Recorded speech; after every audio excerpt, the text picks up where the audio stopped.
Y como le adelantaba antes de ir a la pausa y hasta aquí en nuestra sección lunes de análisis, el periodista Salvador Fernández Nieto. Salvador, muy buenos días, Muy buenos bienvenido a días, Elena, muy buenos XCBA días al auditorio de la VX. Vea, perdón.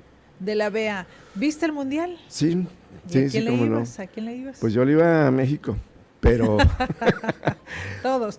tres copas del mundo locales, tres fracasos, tres copas del mundo de nuestro entrenador, el Vasco Aguirre, y tres fracasos, no sé cuántos necesitaría para hacerlo. Fue claramente un error como lo planteó contra Inglaterra, ¿no? Sí. Porque si te das cuenta, al final los demás equipos estaban semiparejos, ¿no? Desaprovechamos la localía. La localía, ser sede, país sede, y bueno, pues también esto se da en medio de, pues también esta negociación de tratado comercial. Cae el Mundial de Fútbol en estos tres países que son socios comerciales y que se da en medio también de esta negociación, Pues sí, Salvador. se da y se lleva 74 juegos Estados Unidos, nos deja 13 a México y 13 a Canadá, en un abuso absoluto y total de Donald Trump y la entrega total de La FIFA. Infantino, la FIFA, que quiero decir una cuestión, ¿no? Se secuestró totalmente un deporte de masas, un deporte popular, es imposible ni siquiera para una clase media, acudir a un partido de fútbol donde en la reventa, incluida legalmente por los portales de FIFA, se iban a cientos de miles de pesos, ¿no? Hasta medio millón de pesos. Hasta medio millón, entonces eso fue un capitalismo salvaje. Se fueron ahorita a 48 equipos, naciones, y ahora hablan de 64.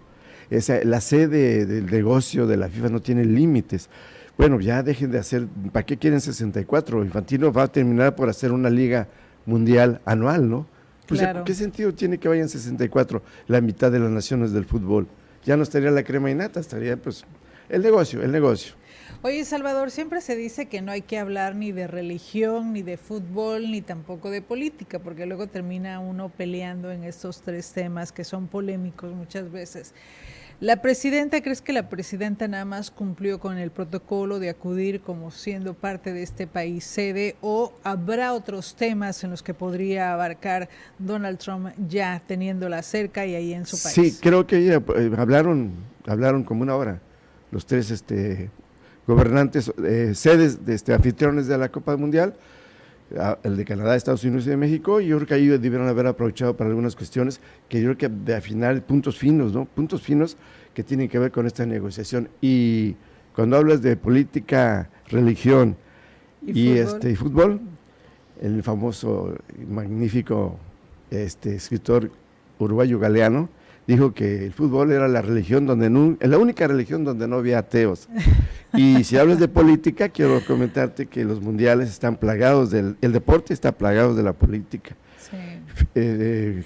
Hitler quiso lucirse con sus Juegos Olímpicos y le negó la entrega a un negro de Estados Unidos de sus 4 medallas, ¿no?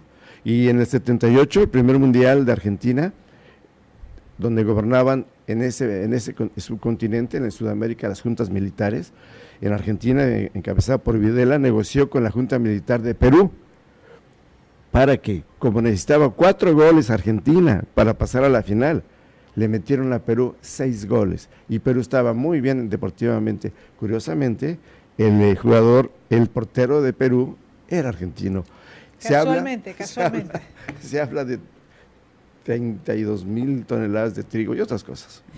Oye, Salvador, pero bueno, también hablando del tratado comercial, de esta cercanía, que son socios comerciales, ¿será que, o dentro del análisis, obviamente hay mucho análisis en torno a esta visita de la presidenta, esto atendiendo a una invitación de su homólogo Donald Trump, estaría pasando por ahí en esta plática, en esta reunión, algo de lo que se está viviendo en México con el Mayo Zambada, con las investigaciones que están abiertas o que están en proceso en la Fiscalía General de la República? Yo creo que sí.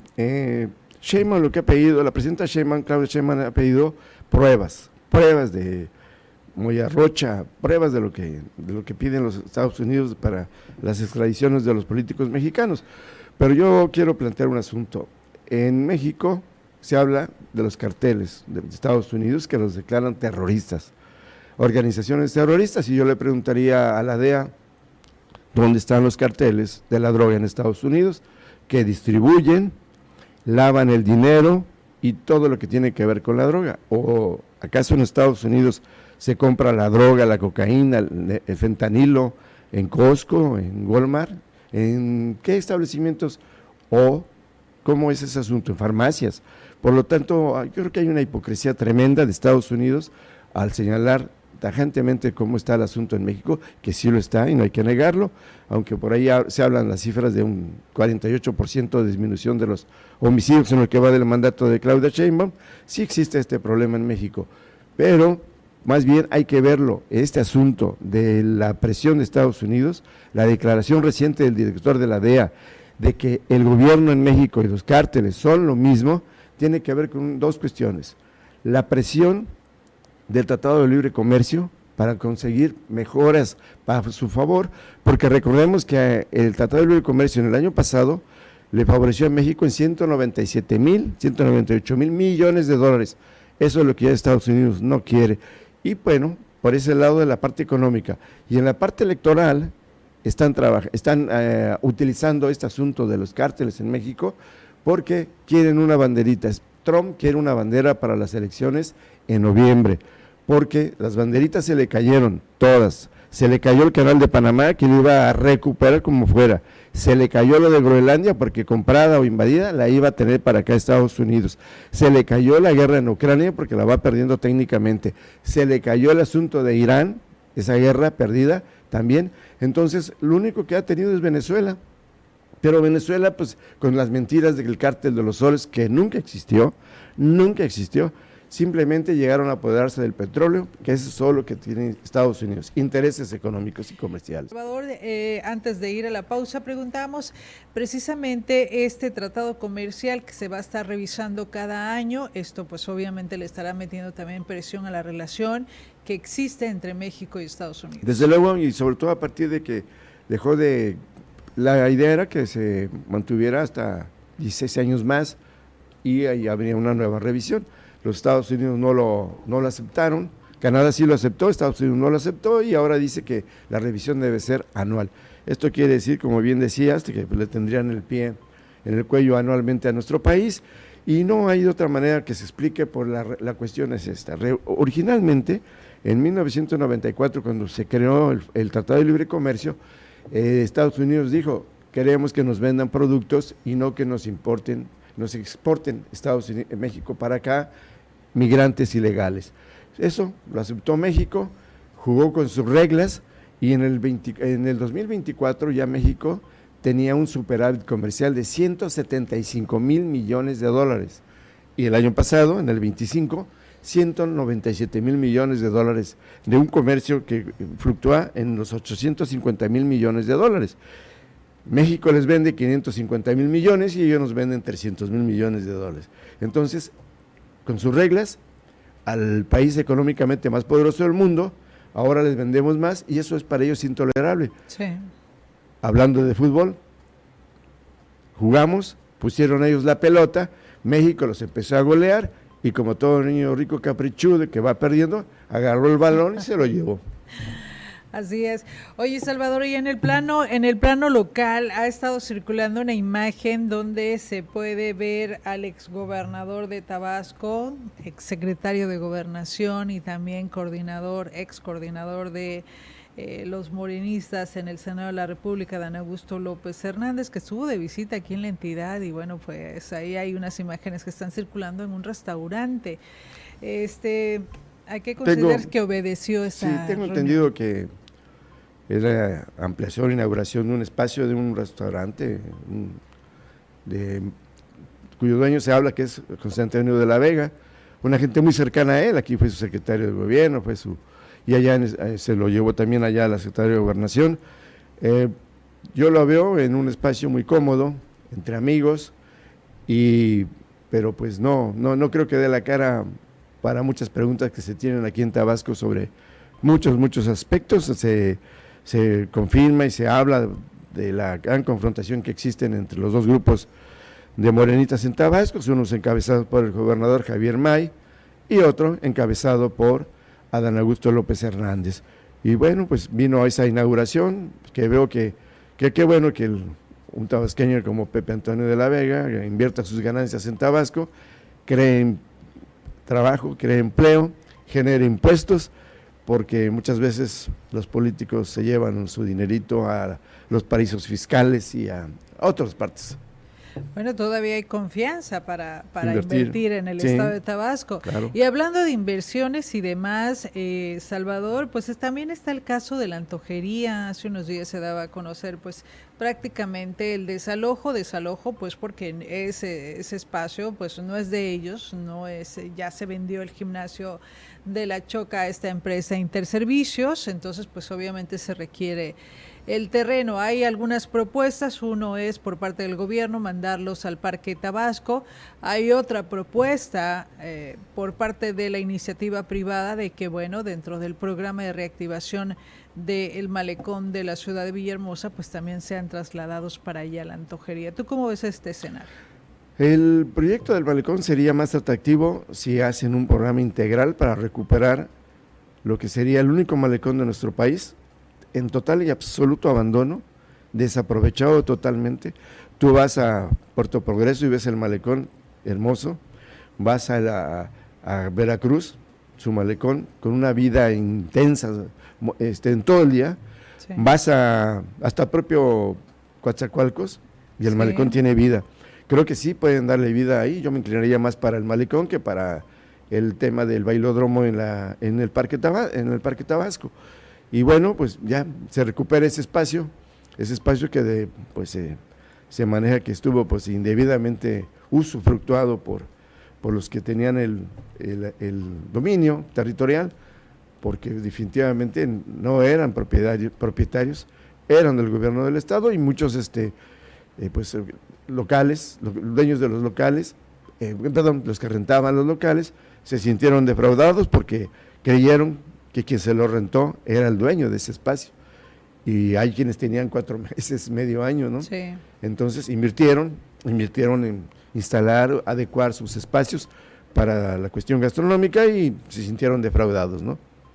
Pero sí es importante de que, bueno, se le dé una salida a ellos, viable, sí. A los comerciantes, a los que han invertido, sobre todo. Sobre todo, ¿no? Algunos eran de cadenas de restaurantes y eso, pero otros no, otros ahí tenían sus ahorros, y entonces sí es importante. Creo que si había un doble play, hablando de béisbol, sí. Si se reactivara el malecón de la ciudad de Villahermosa, ¿no? De Villahermosa, que bueno, ya el gobernador ha anunciado que se estará presentando próximamente pues este plan. Me parece bien. Para reactivarlo, tú ya bien lo comentabas, es un que no está operando, pues no es redituable, y se le ha invertido muchísimo dinero a este malecón de la ciudad de Villahermosa. Y por cierto, hablando de las elecciones ya rumbo al 2027, pues ahí hay una cámara, la Canaco, que está haciendo el llamado, pues ahí dentro de diferentes partidos políticos. De hecho, el día de hoy hay una reunión de los dirigentes de partidos políticos de oposición, y bueno, lo que se busca es hacer un frente opositor para el 2027. ¿Se tienen que organizar sí o sí? Sí, desde luego. Diría el gobernador siendo candidato Javier May, la oposición es simbólica, y yo le dije, sí, candidato, porque pues ya se llevaron ustedes a todos, ¿no? Entonces, sí. Si no, pues no habría un contrapeso, y es muy positivo que haya un contrapeso. No puede haber un partido hegemónico, porque los abusos ocurren. Sí, no es posible. Entonces termina siempre en eso, siempre, en abuso, en excesos. Así ocurrió con el PRI, así ocurre con todos los partidos hegemónicos en el mundo, ¿no? Entonces yo creo que sería muy positivo que la oposición seria, se organice y ofrezca unas buenas propuestas, porque que no caigan en contradicciones, ¿no? El presidente del PRI hablando de que demanda a Morena porque le ponen los colores, las placas a sus de sus colores del pues Morena. Hay que ser serios, pero por eso, pero imagínate, pues, qué desvergüenza. Y tiene los colores de nuestra bandera en su... No, tiene... Oye, ese es el colmo del cinismo, no, y así por el estilo. Pórtense serios y hagan algo de propuesta de una oposición seria. Y bueno, también hemos visto en reuniones a Andy López Beltrán. Hace unos días estuvo circulando imágenes en esta reunión con el todavía dirigente de Morena en Tabasco, Jesús Elván García, y pues parece ser que ya se están como que despejando los caminos en torno a este partido político y las posibles candidaturas, que también hay que decirlo, Salvador.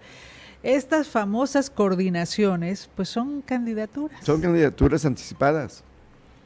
Son crónicas anticipadas, pues se les ocurrió eso, ya el PAN lo está siguiendo, Sí, obviamente lo hace un partido, lo siguen tienen que hacer haciendo porque los sí hay demás. una desventaja, claro, ¿no? Claro. Hay una desventaja y pues son unas elecciones intermedias, Selene, auditorio de la ABA, y quiero comentarles que le puede ocurrir, si no escogen a los candidatos adecuados a este partido, le puede ocurrir lo que le ocurrió a Manuel Andrade, aquella intermedia famosa, sí. Cuando dijo que sea una evaluación de mi gestión y que le dieron palo. Perdieron como 2 alcaldías, perdieron la mayoría del Congreso. Sí. No quiero decir que vaya a ocurrir, pero si no ponen a los candidatos adecuados en los municipios donde no cuentan tanto mucho los programas sociales, como se dice, allá cuenta quién va a estar al frente del ayuntamiento, y ya en los pueblos se conocen. Sí. Claro que sí cuentan los programas sociales, pero esos cuentan más a nivel estatal y más a nivel nacional, porque los programas sociales los asocian con Andrés Manuel López Obrador, los asocian con Claudia Sheinbaum. Y aquí el pleito del pueblo es el que, a ver, que aquí me vas a poner, Claro. Porque eso ya está. Y eso les puede llevar una sorpresa. Ahorita mismo tienen 6 alcaldías sus aliados, ¿no? Que irían por separado, Cuidado, sí, el irían por Partido separado. Verde Ecologista que está empujando y Movimiento Ciudadano fuerza. que pues está también escogiendo a gente que muy representativa. Te pongo el caso de Centla lo tiene perdido Morena, y ya el Movimiento Ciudadano escogió por ahí a un candidato que parece ser que como ejemplo, ¿no? Y bueno, rápidamente ya para terminar esta sección, Salvador, ¿crees que con la llegada de Andy López Beltrán, hay que recordar que él fue secretario de organización de la dirigencia nacional de Morena, pues ya asuma el control total del partido aquí en el estado de Tabasco? Yo creo que sí. Se pueden decir 1000 cosas, pero es indudable que el apellido pesa.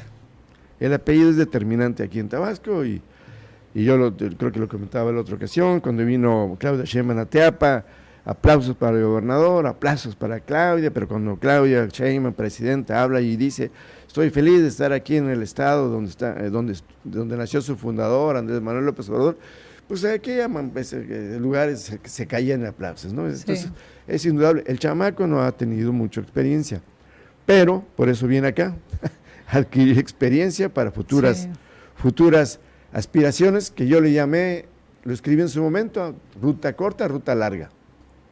No le alcanzó para la ruta corta para aspirar a cuestiones más grandes, para mí ahorita es la ruta corta. Que bueno, también no descartaba, no descartaba también de las primeras entrevistas que dio, que por cierto fue a la BX, cuando llegó aquí al estado de Tabasco, esta emisora aliada, pues él decía que no descarta en un momento buscar incluso la gubernatura de Tabasco. Creo que ese es el paso.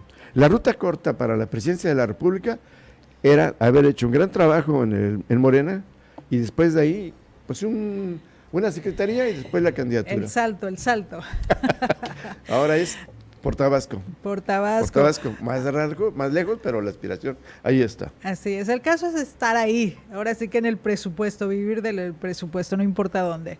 Salvador, muchas gracias. Muy buenos días. Nos escuchamos Selena. luego más adelante en otro día más de esta sección Lunes de Análisis. Nos vamos a la pausa, 7 de la mañana con 59.